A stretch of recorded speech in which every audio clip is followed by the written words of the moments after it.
नमस्कार दोस्तों, हमारी आज की कहानी है आपकी बेटी की दूसरी शादी है, दहेज तो देना पड़ेगा।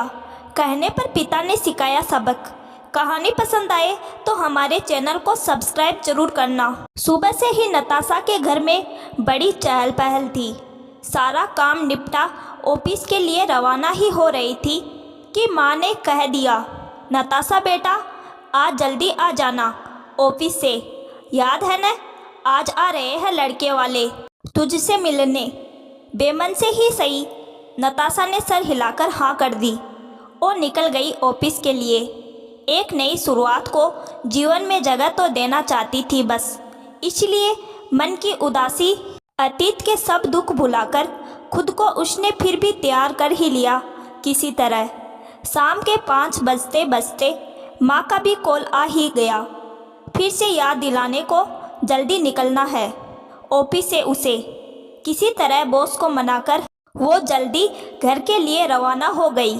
जैसे ही घर पहुंची तो माँ के दरवाज़ा खोलते ही लड़के वालों को सामने देख वो थोड़ी सी असहज हो गई।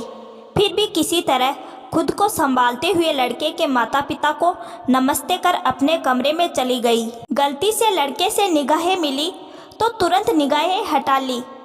पापा मम्मी लड़के वालों से बातों में मशगूल हो गए, जैसे चाय नाश्ता, लड़के लड़की के परिवार में कौन कौन है, उनके पैसे के बारे में, उनकी अभिरुचियों के बारे में। यहाँ तक तो सब ठीक था। फिर नताशा के पापा ने लड़के वालों से मुख्य मुद्दे पर बात की।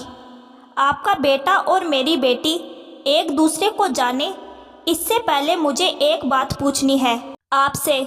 बहन जी, भाई साहब, जैसा कि पहले हमारी बात हुई ही थी, तब मैंने आपको बताया भी था फ़ोन पर कि मेरी बेटी की पहले शादी हो चुकी थी, पर 6 महीने में ही दामाद जी का एक्सीडेंट से मृत्यु होने पर विधवा हो गई है।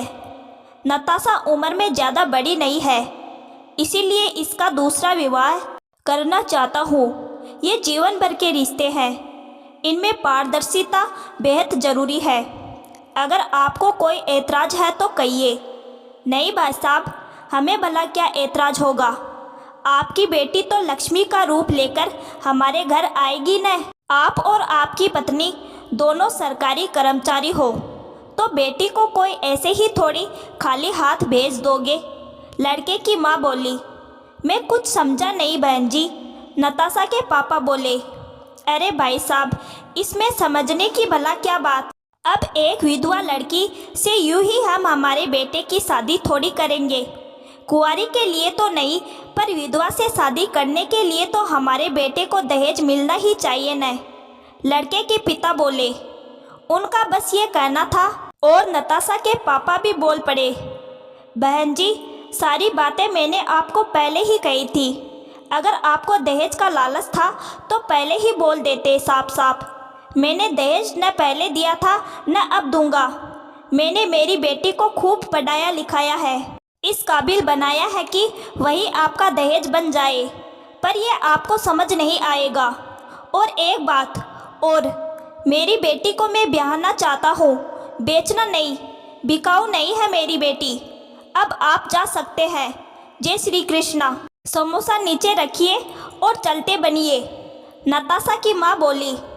लड़के वाले और लड़का बस उन लोगों का मुँह ताकते अपमान का घूंट पीकर चले गए वहाँ से।